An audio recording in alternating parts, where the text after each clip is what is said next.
Merci de nous recevoir chez vous, mesdames, messieurs, bonsoir. Bienvenue à ce numéro spécial de questions d'actualité depuis le stade du 26 mars de Yirimadio en commune 6 du district de Bamako pour le Salon international de l'entrepreneuriat AES, un espace de promotion des entreprises de divers horizons en mettant la lumière sur l'innovation. Ce numéro de questions d'actualité est centré sur le thème entrepreneuriat, facteur d'intégration et du développement économique des pays de la Confédération AES. Il s'agit en clair de voir comment développer l'entrepreneuriat au sein de la Confédération des États du Sahel, le Mali, le Burkina Faso et le Niger. Ces trois États qui disposent donc des potentialités agricoles et minières notoires dont les retombées sont très importantes pour leur économie respective. Si toutefois ces ressources sont exploitées comme il le faut à travers des projets innovants. L'entrepreneuriat est donc le moteur du développement économique. Alors, comment le mettre au service de l'économie? Comment ce secteur peut être renforcé? Avec quelle politique publique pour les trois pays? Quelle coopération entre les secteurs privés des trois pays? Pour la réponse, les ministres de l'AES en charge de la question nous reçoivent ici sur le site du Salon international de l'entrepreneuriat AES. Il s'agit du ministre du Commerce, de l'Industrie du Niger, Abdoulaye Seydou. Bonsoir, monsieur le ministre. Bonsoir. Du ministre de l'Enseignement secondaire, de la formation professionnelle et technique du Burkina Faso, Boubacar Savadogo. Bonsoir, monsieur le ministre Savadogo. Bonsoir.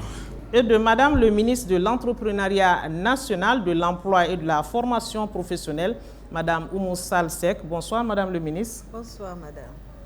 Avec nous, un charmant public composé de responsables chargés de cette question d'entrepreneuriat au Salon international de l'entrepreneuriat. Bonsoir à vous tous et bienvenue sur ce plateau. Alors, le Mali, le Burkina Faso et le Niger ont entamé une marche commune avec des objectifs de développement bien précis. Mais dans la main, les pays de l'AES font face aux défis de sécurisation de leur territoire avec détermination et engagement. L'accent est mis sur l'entrepreneuriat pour une croissance économique. Et je vais me tourner vers madame le ministre de l'Entrepreneuriat, vous qui recevez aujourd'hui vos homologues du Burkina Faso et du Niger. Un salon de l'entrepreneuriat pour les pays de l'AES aujourd'hui, cela est de quelle portée? Que visent les États du Sahel à travers l'organisation d'un salon de l'entrepreneuriat?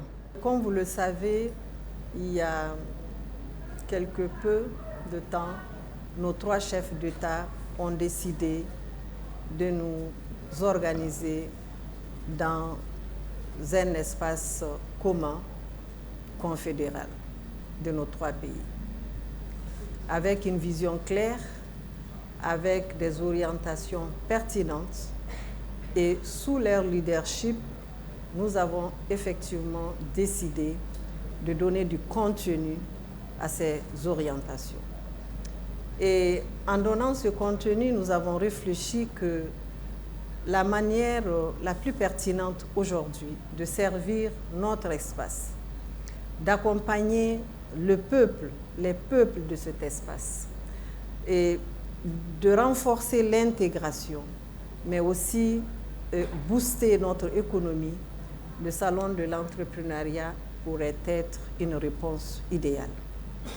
Et c'est ce qui nous a réunis pendant ces 4 jours. Ici, c'est l'occasion de saluer mes homologues ministres, le ministre Savadogo du Burkina, le ministre Abdoulaye Seydou du Niger et la forte délégation d'intellectuels et aussi des acteurs de l'écosystème entrepreneurial de ces deux pays qui sont venus réfléchir avec nous, qui sont venus exposer avec nous leur savoir-faire et pouvoir, au sortir bien sûr de ce salon, préparer un rapport qui va nous orienter sur quelques pistes de solutions pour pouvoir continuer. Alors, les trois chefs d'État du Sahel aujourd'hui sont initiateurs de ce salon aujourd'hui.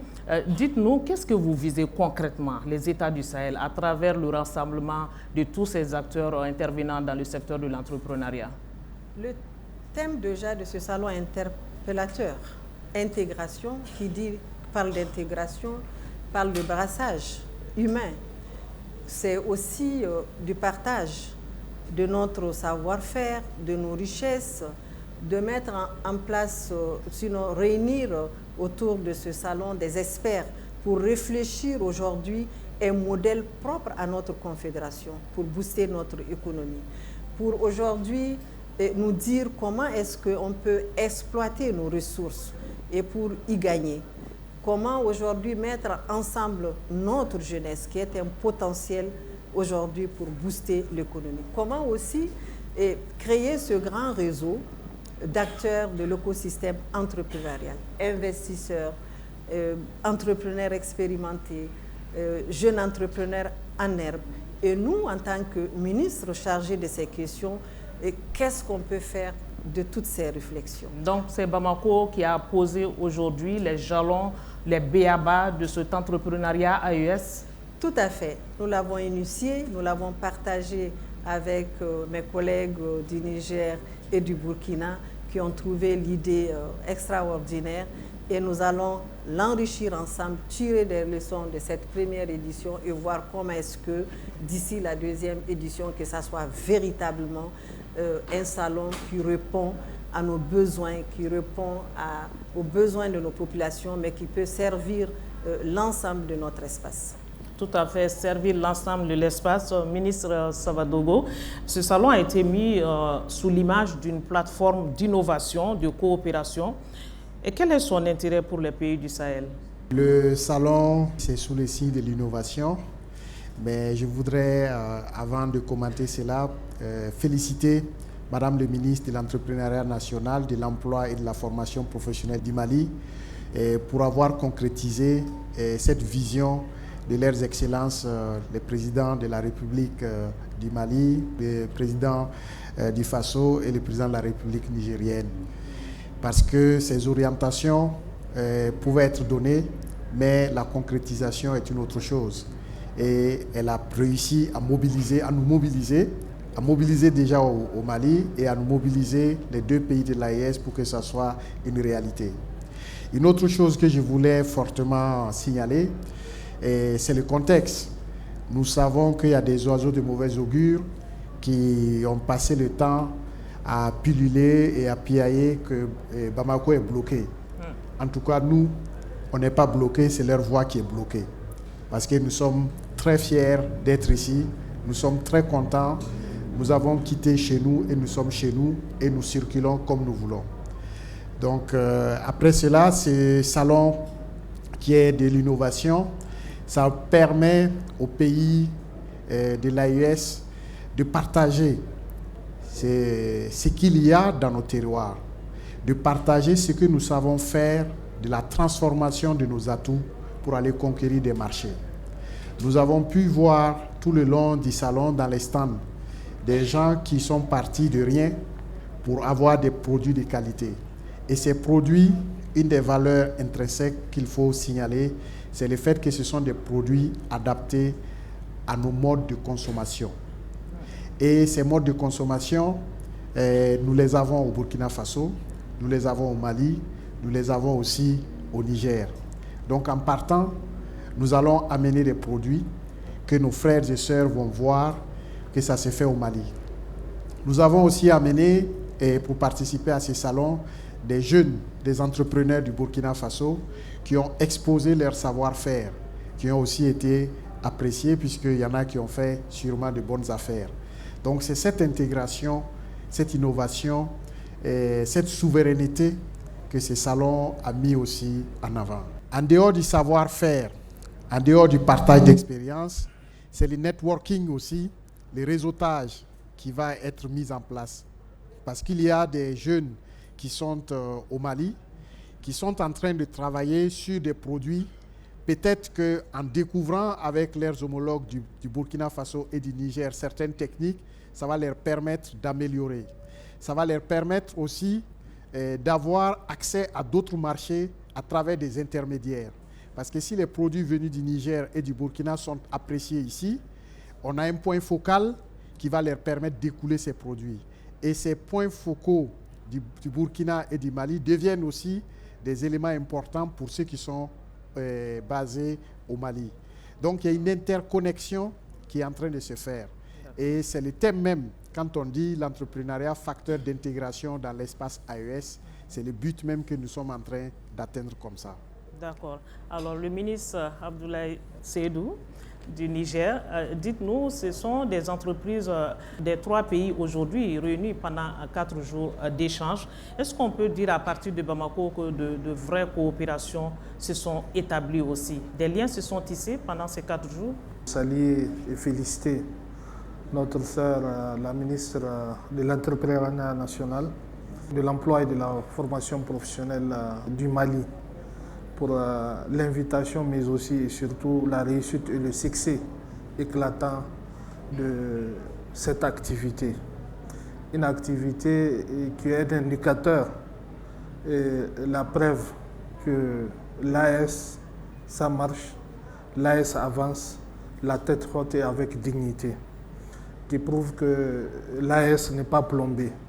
L'AES sait d'où elle vient, elle sait là où elle va. Après la création de l'Alliance des États du Sahel, donc nos leaders, grâce à leur vision révolutionnaire, ont dit que la sécurité et le développement sont intimement liés. Donc c'est pour cela, à travers la confédération, la création de la confédération, en plus de l'aspect sécurité, ils ont délégué à la confédération les compétences en termes de diplomatie, mais également de développement. Et la question de l'entrepreneuriat, c'est qu'on l'a dit à partir de l'analyse qui a été faite, le chômage des jeunes, la pauvreté, constitue un facteur avec lequel se nourrit le terrorisme. C'est véritablement l'environnement dégradant lié à la pauvreté, au chômage, sur lequel ce terrorisme importé se base pour recruter parmi les jeunes. Donc vous comprendrez qu'en plus d'être un facteur de développement, la question de l'entrepreneuriat, c'est aussi également une réponse idéale et idoine à cette problématique sécuritaire. À l'issue donc de ces 4 jours du Salon international, il y a eu des échanges, des débats autour desquels des expériences ont été partagées. Et de là est née déjà une connexion entre les jeunes des différents pays qui sont là. Également, en tant que ministre en charge du secteur de l'entrepreneuriat, nous avons déjà élaboré des projets d'accord dans les domaines de compétences réservés à nos secteurs ministériels pour que ces projets d'accord puissent par la fin être signés, également constituer un pas en avant pour traduire sur le plan du développement et particulièrement de l'entrepreneuriat cette devise et cette valeur de l'AES, c'est-à-dire un espace, un peuple, un destin. Vous avez eu de la matière à ramener? Exactement, on a eu de la matière à ramener à travers déjà les différentes expériences qui sont partagées. Et quand je vous donne par exemple, nous avons effectué une visite au centre de formation professionnelle, qui est un centre véritablement qui peut servir d'école et de modèle en ce qui concerne d'abord le public cible, où vous avez des jeunes, souvent d'autres qui sont dans l'enseignement, d'autres qui sont des professionnels de la chose, mais qui n'ont pas de connaissances théoriques, ou d'autres qui ne sont dans aucun des deux cas. Et ces centres-là leur offrent l'opportunité de pouvoir apprendre des métiers sur une durée de 6 à 8 mois, n'est-ce pas, 6 à 12 mois du moins. Et c'est là on a compris que justement c'est ce genre de modèle qu'il faut dupliquer et qu'il faut renforcer.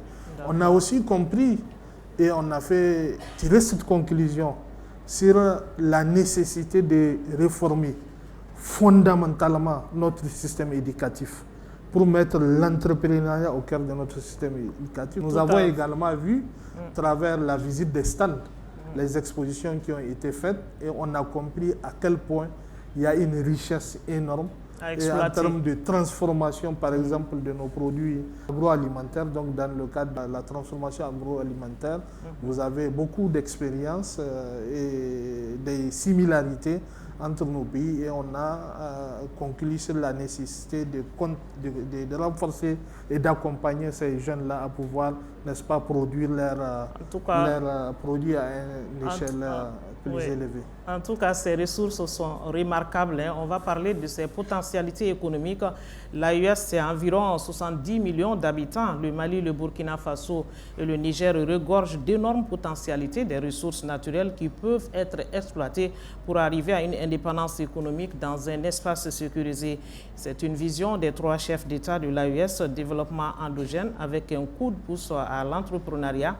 Madame le ministre, alors, quels sont les secteurs favorables à l'entrepreneuriat?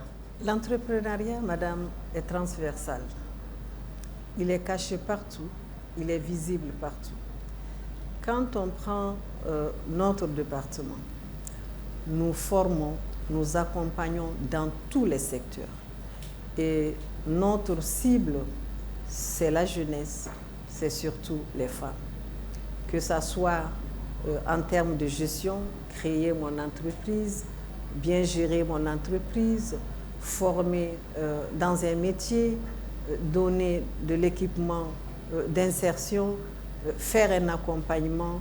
Et donc, nous créons, l'entrepreneuriat est transversal, il est partout, et nous créons à travers l'entrepreneuriat des richesses, mais aussi des emplois. Mais il y a des secteurs qui sont très porteurs, tels que l'agriculture. Quand on cite l'agriculture, c'est 43 millions d'hectares de terres exploitables aujourd'hui. Tout à fait. Est-ce que cette jeunesse que vous aidez aujourd'hui, ce ne serait pas mieux de l'orienter vers ce secteur, par exemple?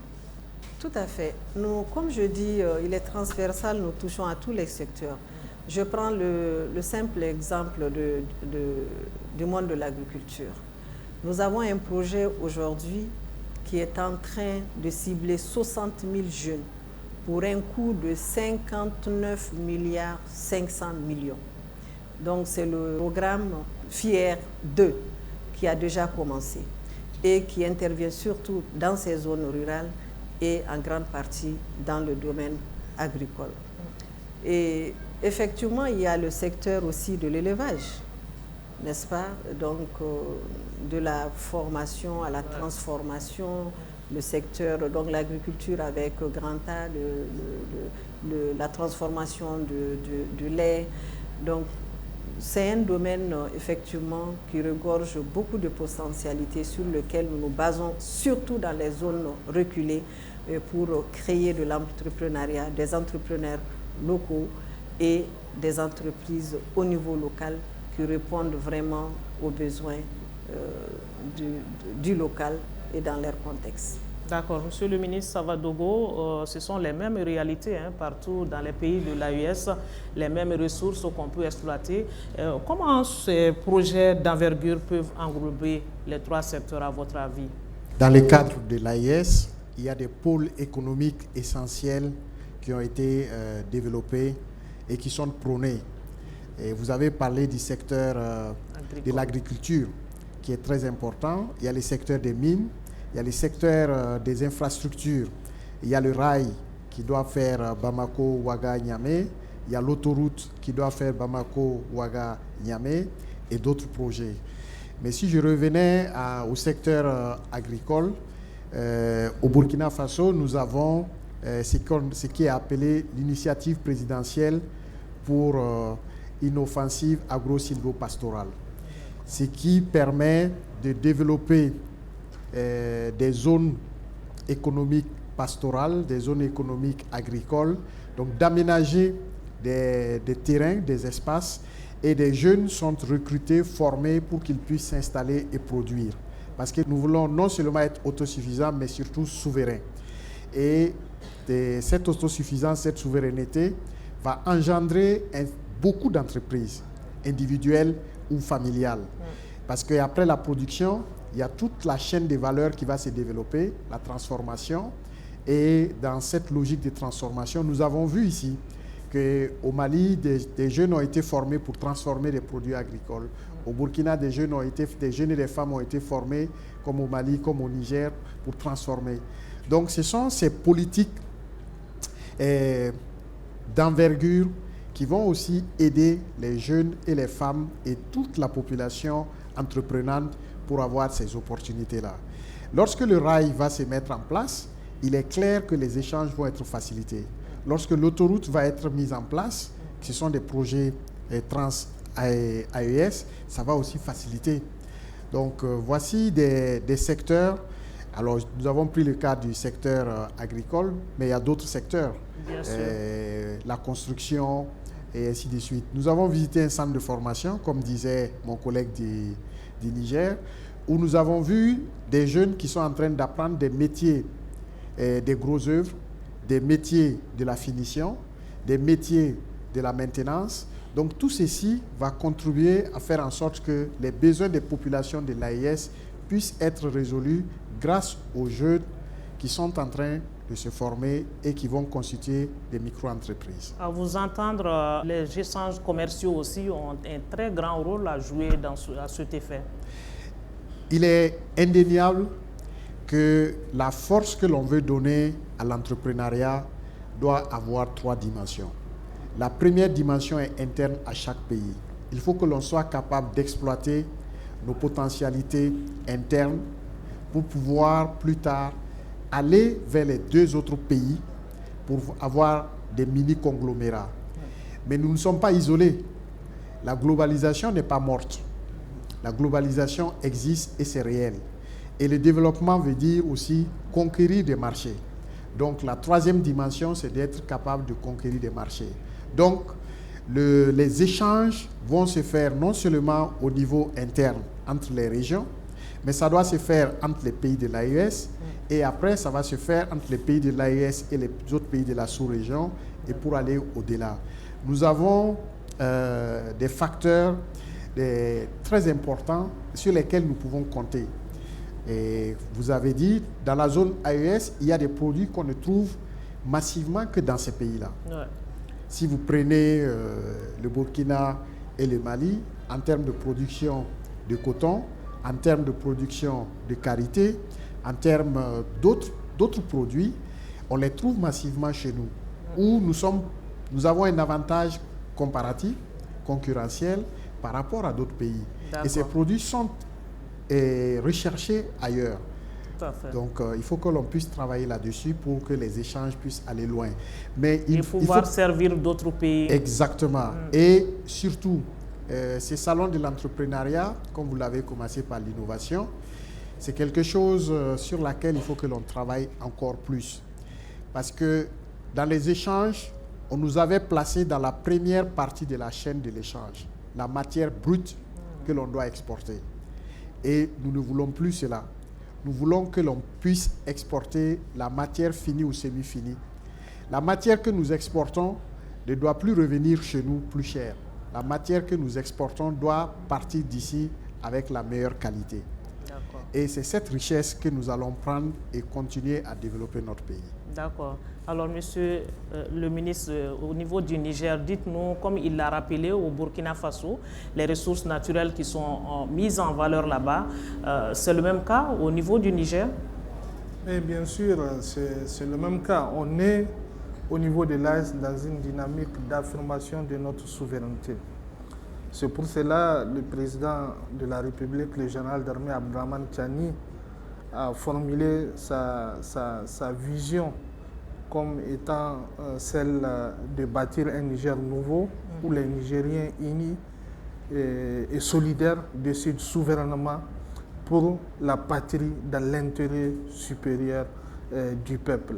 Et donc, c'est de pouvoir véritablement assurer une véritable indépendance et une prospérité pour le Niger qui repose sur le contrôle de ses ressources naturelles. Vous le savez que le Niger est un pays immensément riche, surtout en ressources énergétiques, que ce soit les mines, notamment l'uranium, qui a assuré à la France et même une partie de l'Europe, grâce à l'uranium nigérien, son indépendance énergétique, dont le Niger a décidé de manière souveraine de prendre le contrôle. Aujourd'hui, les sociétés qui ont exploité ces mines-là sont nationalisées. Donc l'uranium, il est à 100% nigérien aujourd'hui. Et le Niger a décidé également de créer des sociétés dans le cadre des sociétés nationales, dans le cadre de l'exploitation de l'or. Le Niger est en train de revoir, en tout cas, les conditions d'exploitation de notre pétrole. Parce que la vocation et la finalité, c'est de pouvoir assurer une souveraineté économique de manière à ce que nos ressources soient exploitées en tenant compte de nos intérêts. Et donc, cela est fondamental. Au-delà des ressources naturelles et des ressources énergétiques qui sont importantes, c'est également la souveraineté alimentaire. Et vous avez dit, l'AES, c'est 70 millions d'habitants. Et nous étions dans une dynamique à l'époque où les politiques publiques en termes d'ajustement structurel ont poussé l'État à se retirer des secteurs stratégiques. Et la politique a consisté à remplacer les entreprises publiques par des multinationales qui viennent d'ailleurs.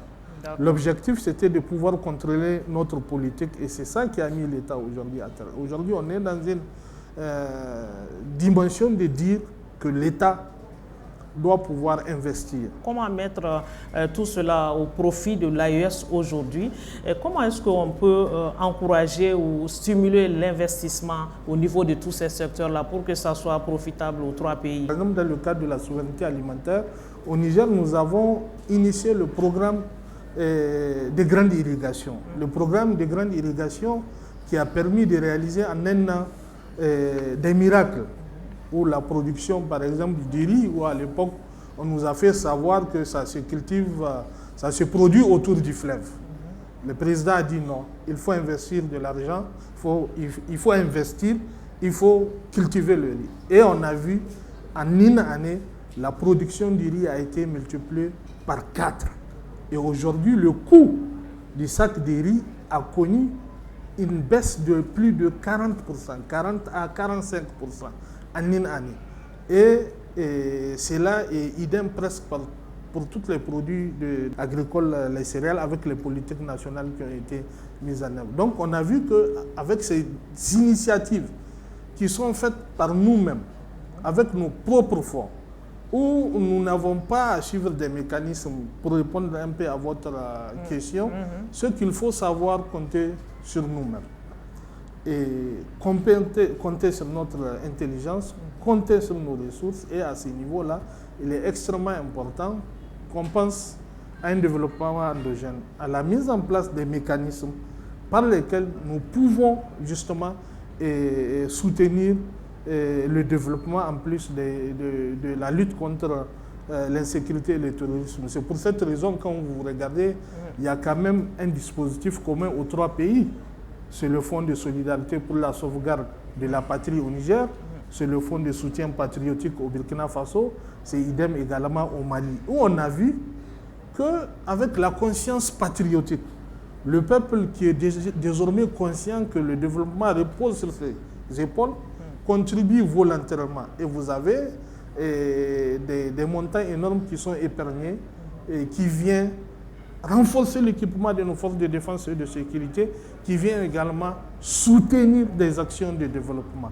Donc, de notre point de vue, il est extrêmement important de renforcer ce genre de mécanismes-là pour voir comment est-ce que de manière indépendante, autonome, nous puissions, n'est-ce pas, soutenir les différentes initiatives. Madame le ministre, on parle de réorganisation plus efficace pour une coopération équilibrée. Que devons-nous comprendre par là?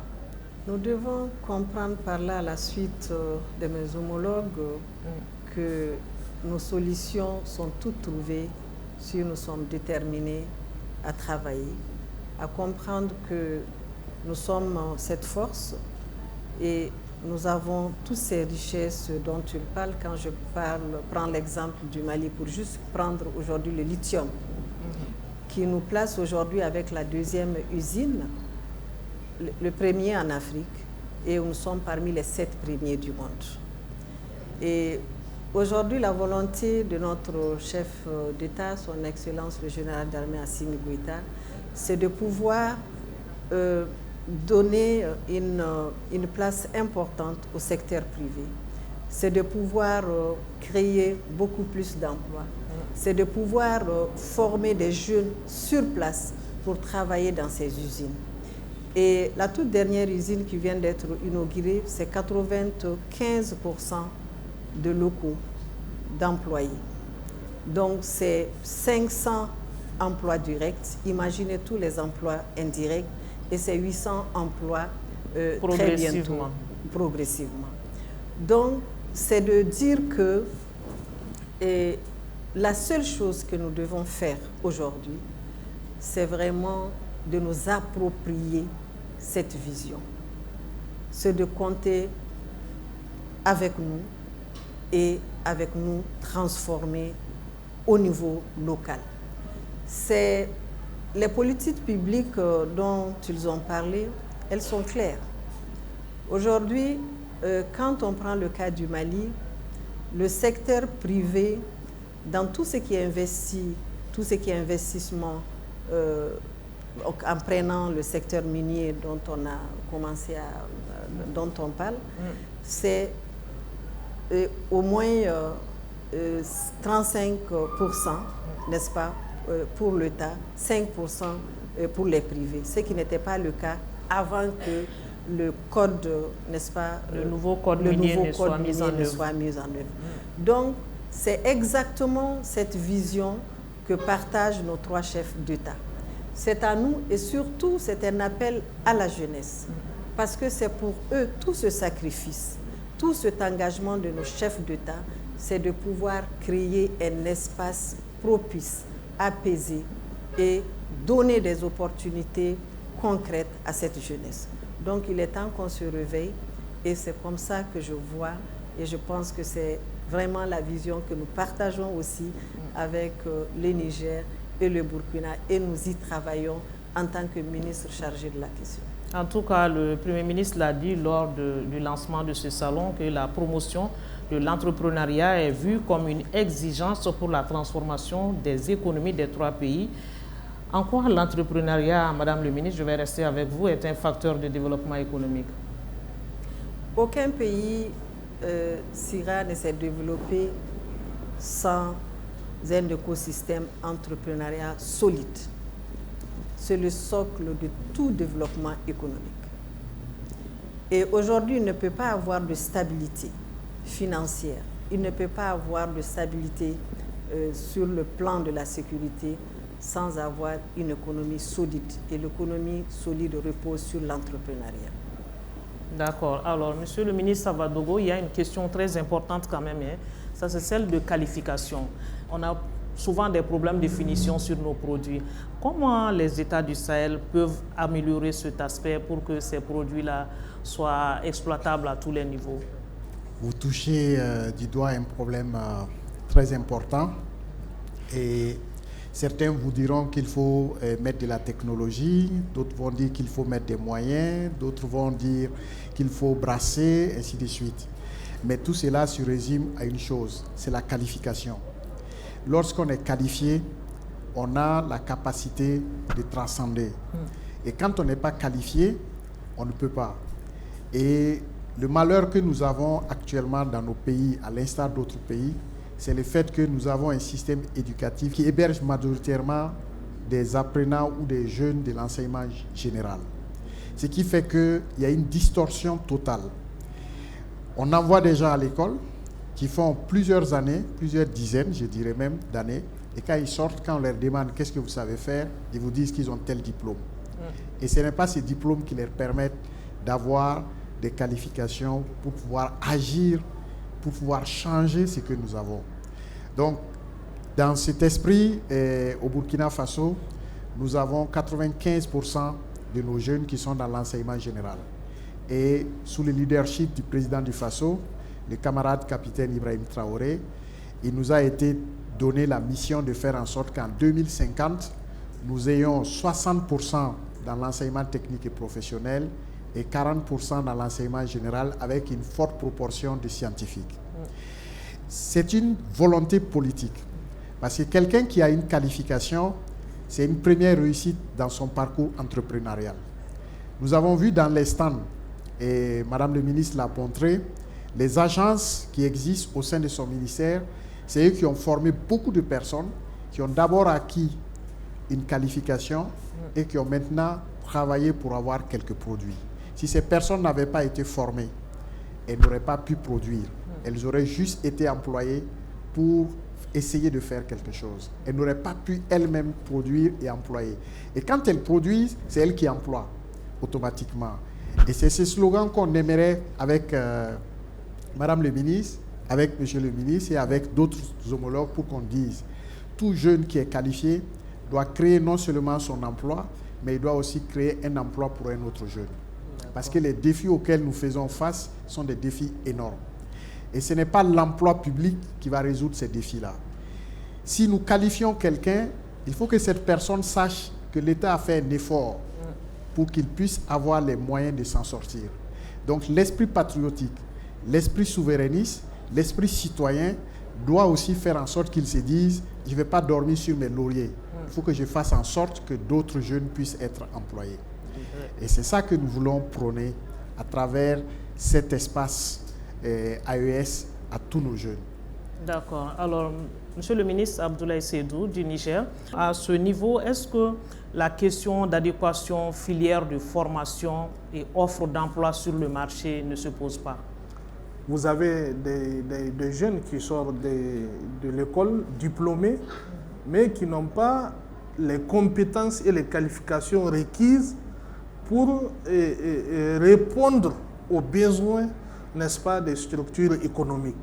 Et donc, du coup, il y a une obligation justement de renverser la tendance. Et je pense que l'objectif assigné, pour ce qui concerne l'exemple du Burkina, c'est une réflexion qui doit être partagée et mettre à l'échelle au niveau de nos pays, de l'AES, en termes de réforme, où il faut mettre véritablement l'accent sur la qualification. Et il faut un échange d'expérience à ce niveau précis. Exactement, il faut un échange d'expérience à ce niveau précis et c'est ça l'intérêt de ce genre de rencontres. Mais aujourd'hui, il faut reconnaître qu'en dépit de cela, il y a quand même des jeunes qui sont là ici, en face de nous, qui ont innové. Parce que l'entrepreneuriat, c'est créer, c'est innover, c'est prendre et gérer des risques. C'est ce qu'ils ont su faire. Et beaucoup nous ont compris. On a vu beaucoup de gens diplômés qui n'ont pas pu être, comment ils s'appellent, consommés par le marché de l'emploi. Qui sont en 3, 5, 6 mois, sont partis apprendre autre chose. Et qui aujourd'hui, grâce à ce qu'ils ont appris, sont en train de non seulement se prendre en charge, mais aussi créer de l'emploi. Et donc, ce sont ces genres d'exemples, de modèles qu'il nous faut mettre à l'échelle et justement et les accompagner pour que véritablement cela soit internalisé par l'ensemble des citoyens au sein de l'AES. Parce qu'aujourd'hui, la question, c'est qu'il faut comprendre, on est obligé de faire des réformes importantes.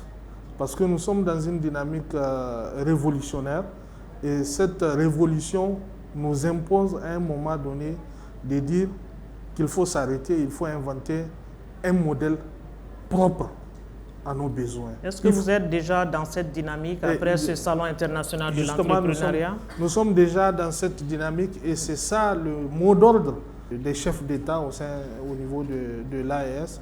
Et je pense que les différents ministres concernés sont en train de travailler là-dessus au niveau de la question de l'entrepreneuriat également par rapport à votre question. Il y a un problème d'inadéquation entre la formation et le besoin du marché, mais de plus en plus avec la vision, n'est-ce pas, de nos chefs d'État. Et ce problème-là est en train d'être résolu. Il nous faut maintenant continuer à travailler là-dessus, mais surtout en comptant sur nos propres capacités, nos propres ressources. Tout à fait, vous l'avez dit, entreprendre, c'est prendre des risques, c'est aussi des financements. On va parler de cette question du financement maintenant. Tout repose sur le financement. Madame le ministre, quelle politique doivent adopter nos États face à la question du financement? C'est ça le nerf de la guerre. Tout à fait. C'est vrai qu'il y a des facilités qui sont faites au niveau même du budget national avec nos projets, programmes, j'en ai cité quelques-uns. Nous avons le fonds d'appui, le FAFPA par exemple, qui reçoit quelques fonds, même si à ce niveau, il faut vraiment renforcer, n'est-ce pas, abonder, comme on dit, ce secteur pour qu'on puisse vraiment donner assez de chances à ces jeunes. Mais nous avons aussi des partenaires qui interviennent avec nous. La NPE le fait avec des microfinances, certaines banques. Actuellement, nous se sommes engagés en tout cas au niveau du Mali avec 2 grandes banques sur un projet qu'on appelle un projet à impact rapide, d'initiative du président de la transition, qui va concerner les 19 régions du pays. Et donc, ce sont des fonds revolving qui vont être placés dans ces 2 banques et auxquels les jeunes auront accès. Donc, le projet vraiment a été élaboré, bouclé. Donc, je pense que début 2026, déjà, nous allons essayer cette nouvelle forme de financement à nos jeunes. Mais nous avons aussi d'autres mécanismes de financement. Mais cela ne veut pas dire que la solution est toute trouvée. Il y a vraiment des sérieuses réformes qu'il faut encore engager à ce niveau. Donc, avec le ministre chargé de l'économie et des finances, avec le Conseil national de transition, nous sommes en train de voir et la commission qui concerne l'emploi, comment est-ce qu'il faut qu'on renforce à ce niveau le mécanisme de financement pour que ces jeunes aussi, qui sont porteurs de projets d'innovation, puissent accéder avec facilité au marché public, sinon au financement. Donc, mais je pense qu'au niveau déjà de l'AES, on en a parlé. Nous sommes en pleine réflexion. Aujourd'hui, on en parlait avec le roi, Sa Majesté, Conseil d'État du Ghana, qui nous a fait des propositions pertinentes sur lesquelles nous sommes en train de réfléchir avec le Ghana, lui en tant qu'entrepreneur qui investit aussi dans les banques. Et comment faire venir dans l'espace AES des investisseurs, mais des Africains qui sont riches, qui vont venir implanter soit une banque AES ou des banques dans nos pays pour pouvoir prendre en compte le financement des entreprises. Et cela est possible.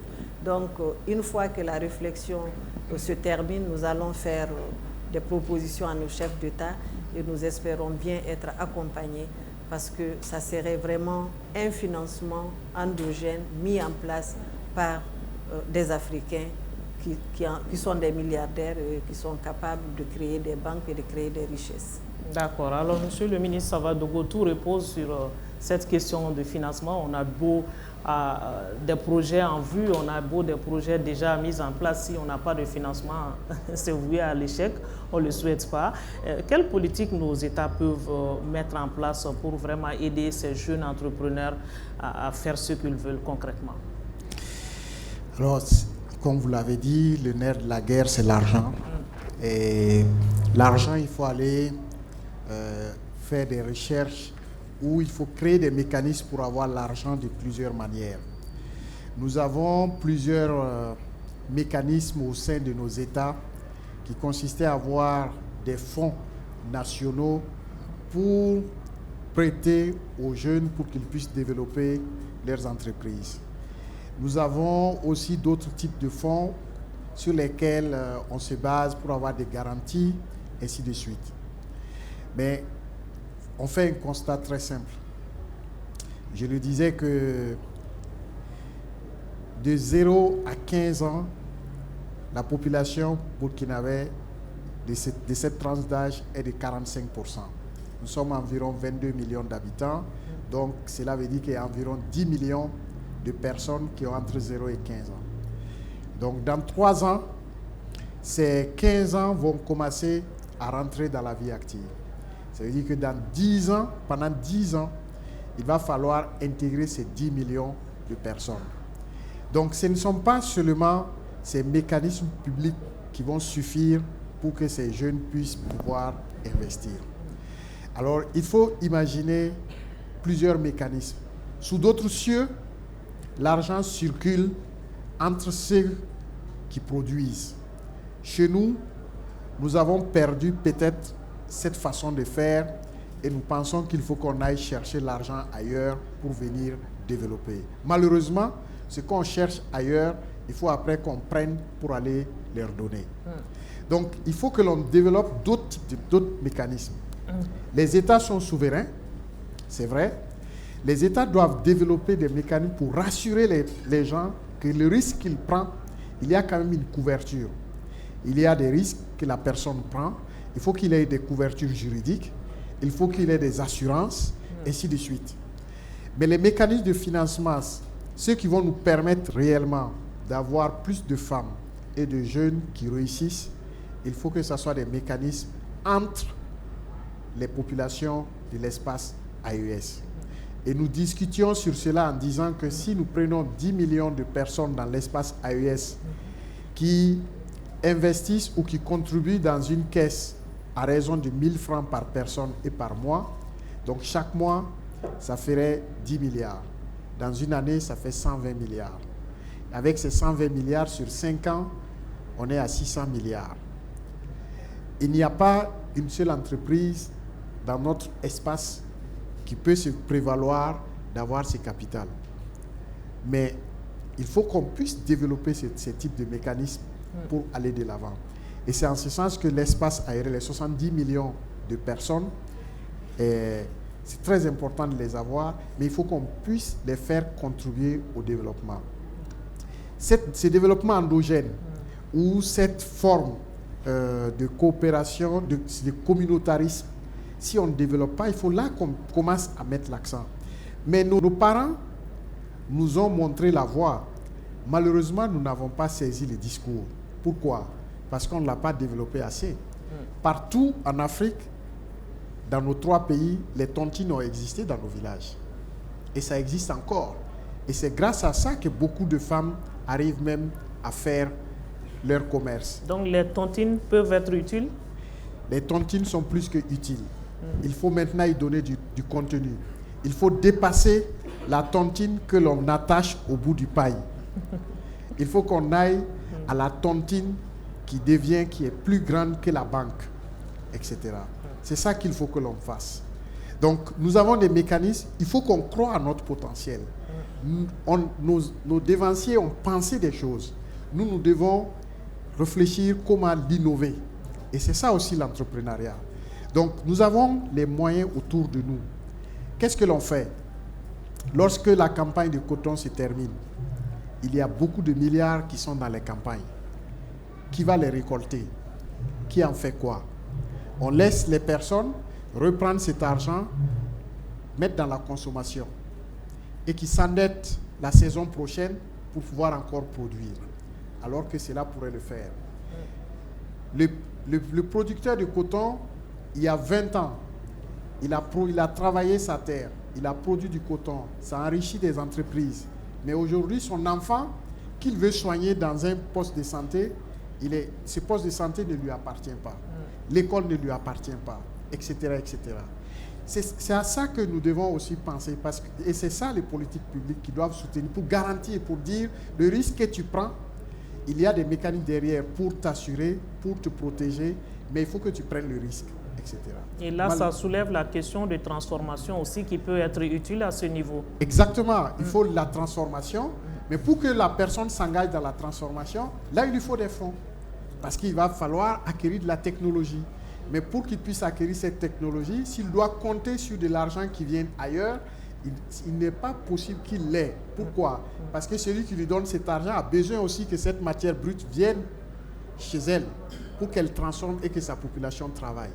Donc il faut mettre toute la chaîne au travail. Il faut qu'on mette toute la chaîne au travail. Monsieur le ministre Abdoulaye Seydou, il faut qu'on crée des richesses pour pouvoir entreprendre? Mais bien sûr, il faut créer des richesses pour pouvoir entreprendre. Il n'y a pas autre chemin que celui du développement endogène. Le développement endogène suppose qu'on puisse réfléchir à chercher véritablement ces moyens financiers chez nous, par nous-mêmes, et pouvoir travailler sur toute la chaîne. On a cette culture de produire généralement la matière première et puis l'exporter. les autres transforment et puis c'est eux qui tirent le bénéfice. Et donc désormais, la vision c'est de pouvoir produire, transformer et consommer nos produits. Donc, entre autres, intervient donc là la nécessité et la vision de pouvoir valoriser nos produits locaux. L'AES est né sur un principe simple, celui de la solidarité. Et donc c'est cette solidarité et cette unité qui est le chemin qu'il faut continuer à emprunter. Je l'ai dit, nous sommes 70 millions d'habitants. 70 millions, c'est une puissance et une force.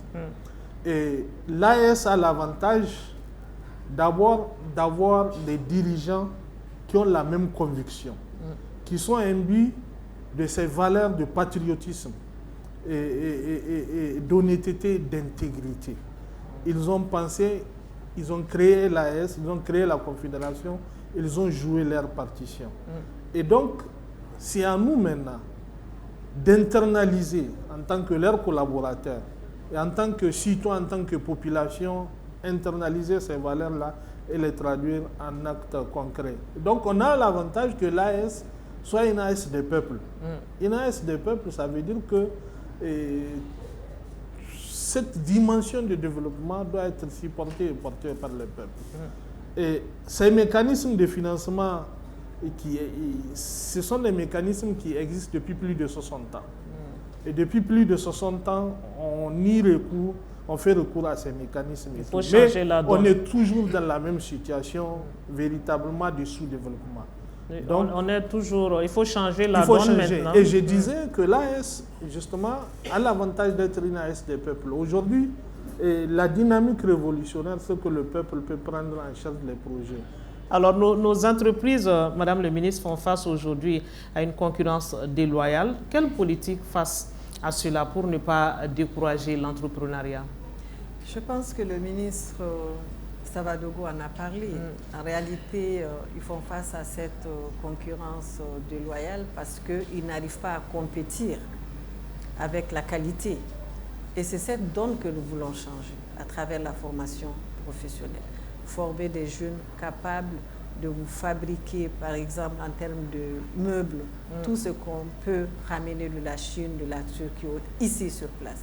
C'est de pouvoir aujourd'hui, dans le cadre de la transformation, par exemple, de nos produits agricoles, les machines qui doivent moudre, qui doivent transformer, qu'on achète ailleurs, qu'on puisse les fabriquer ici. Donc voilà tout le contenu que nous voulons donner à l'entrepreneuriat, mais surtout à la politique de lutte contre la concurrence déloyale. D'accord, on va donc finir sur les perspectives maintenant et je vais commencer par le ministre burkinabé, M. Savadogo. Dites-nous, l'AES aujourd'hui, à partir de Bamako, qu'est-ce que nous pouvons noter maintenant? Qu'est-ce qui va changer dans l'entrepreneuriat? Quoi de neuf pour les trois pays? Alors, beaucoup de choses vont changer, mais le premier point, c'est déjà qu'on arrive à pérenniser cet espace du Salon international de l'entrepreneuriat de l'AES. Cela va être un message de dire à toute personne qui veut s'engager dans l'entrepreneuriat qu'il y a un espace annuel dans lequel il pourra venir s'inspirer et qu'il y a aussi des réflexions qui se mènent au haut sommet de l'État de ces trois pays pour favoriser l'entrepreneuriat, parce que c'est important. Et c'est pas aujourd'hui qu'on parle de l'entrepreneuriat dans nos pays, mais là, c'est une autre dimension que ça prend. C'est très important. L'autre aspect, ce sont les réflexions que nous avons commencées. On a remarqué, nous avons formé beaucoup de personnes, où il y a des personnes qui se sont engagées dans l'entrepreneuriat. Ils font des produits, il y a des produits qui sont similaires. Il faut qu'on arrive à avoir une diversité, mais ceux qui font des produits similaires, il faut qu'on puisse aussi avoir comme des centrales d'achat. Parce que quand vous produisez petit et que la mévente arrive, ou que vous n'arrivez pas à écouler très facilement, ce n'est pas sûr que vous allez survivre. Et si on met en place un mécanisme qui permet à toutes ces personnes qui produisent petit d'aller vers une centrale d'achat, ça les rassure. Et c'est ce que je disais, qu'il faut qu'on mette des mécanismes pour leur donner des garanties, pour les protéger, pour les permettre de prendre des risques. Ça, c'est aussi une des réflexions que nous allons développer. Une autre chose très importante dont vous avez parlé, dont on a parlé tantôt, le financement. Et nous avons tous dit que dans notre espace, nous avons un potentiel agricole, 43 millions d'hectares. Nous avons une banque agricole, une banque nationale de développement agricole au Mali. Nous avons une banque agricole au Niger, la Bagri. Nous avons une banque agricole au Burkina Faso, la BADF. Et alors, si on doit continuer à financer des petites exploitations de quelques mètres carrés ou de quelques hectares, ce n'est pas évident qu'ils pourront pouvoir faire le poids. Lorsque des grands pays ou lorsque des grands clients viennent, ce n'est pas pour importer 10 kilos de piment. C'est pour importer des cargaisons de piment. C'est pour importer des cargaisons de riz et autres si nous faisons un surplus. Donc, il faudrait que ces mécanismes-là puissent se mettre en place pour qu'il y ait des lignes qui convergent. Pour qu'on dise, dans l'AES, on a des instruments communs qui ont pu se mettre ensemble pour faire des financements conséquents. Parce que nous rêvons que dans peu de temps, on ne puisse plus voir, comme c'est le cas aujourd'hui dans nos rues, des affiches de riz parfumées venant de tel pays, ou de riz brisure qui vient de tel pays, ou de riz de tel nom qui vient de tel autre pays.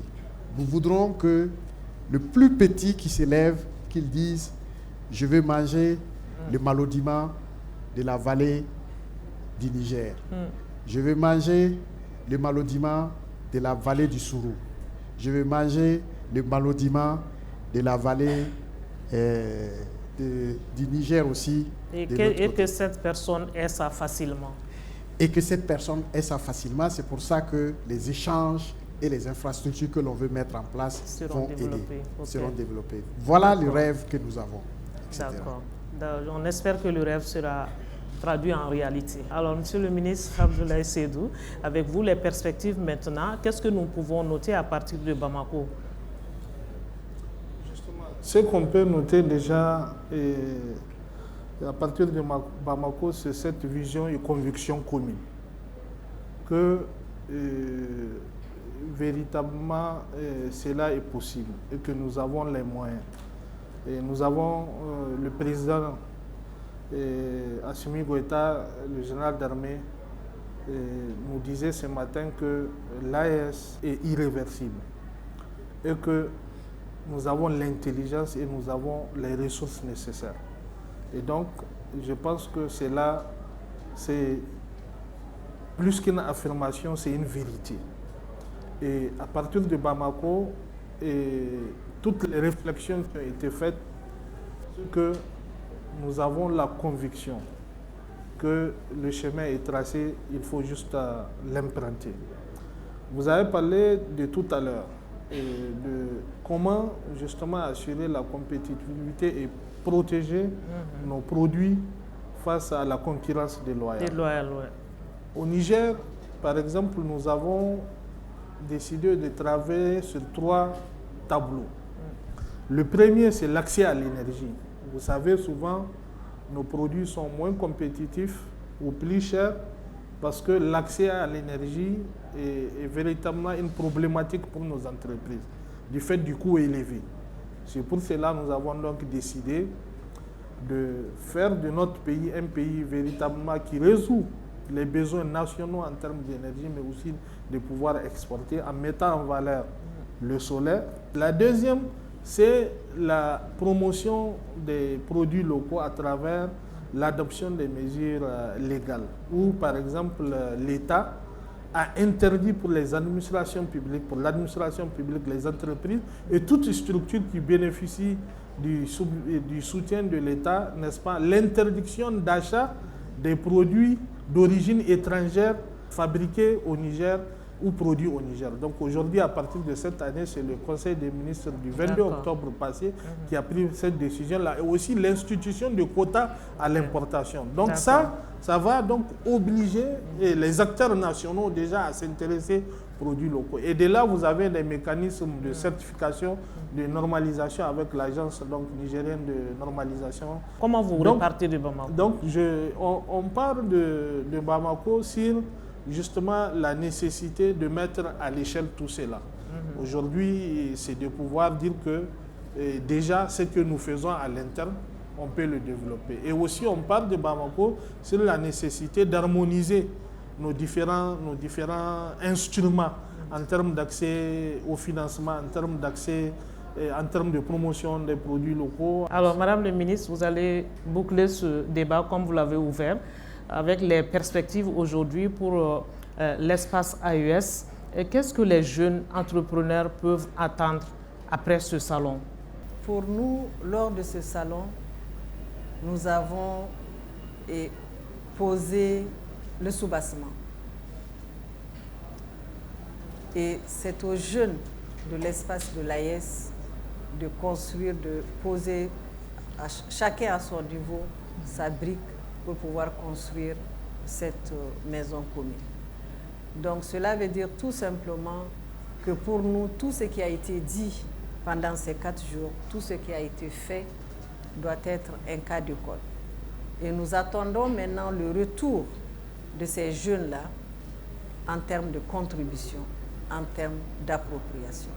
Nous sommes là pour les accompagner parce que, comme ils l'ont dit, le chemin est bien tracé et ne serait-ce que le bilan d'1 an de notre confédération avec tout ce qui a été fait et la banque d'investissement qui va voir le jour selon le ministre chargé de l'économie et des finances hier, d'ici janvier prochain, va prendre en compte véritablement l'accompagnement, le financement des entrepreneurs de l'espace AES. Donc pour le reste, nous attendons la mise en œuvre, n'est-ce pas, des résolutions tirées de ce salon. D'accord, c'est un message d'espoir quand même. Merci à vous, mesdames et messieurs les ministres, d'être passés sur ce plateau pour tous ces éclairages. C'est sur ce message d'espoir que se referme ce débat sur l'entrepreneuriat. En attendant d'autres forats, bien sûr, nous étions avec les ministres de la Confédération des États du Sahel en charge de la question de formation professionnelle et d'entrepreneuriat de commerce, bien sûr. Nous avons fait un gros plan sur le thème entrepreneuriat, facteur d'intégration et du développement économique des pays de la Confédération AES. Et nos invités étaient Abdoulaye Seydou, ministre du Commerce, de l'Industrie du Niger, Boubacar Savadogo, ministre de l'Enseignement secondaire, de la formation professionnelle et technique du Burkina Faso, et Madame Oumou Salsek, Madame le ministre de l'Entrepreneuriat national, de l'Emploi et de la formation professionnelle du Mali. Nous espérons que vous avez eu un intérêt à nous suivre. Merci de votre attention et bonne suite de programmes sur nos antennes. Merci beaucoup.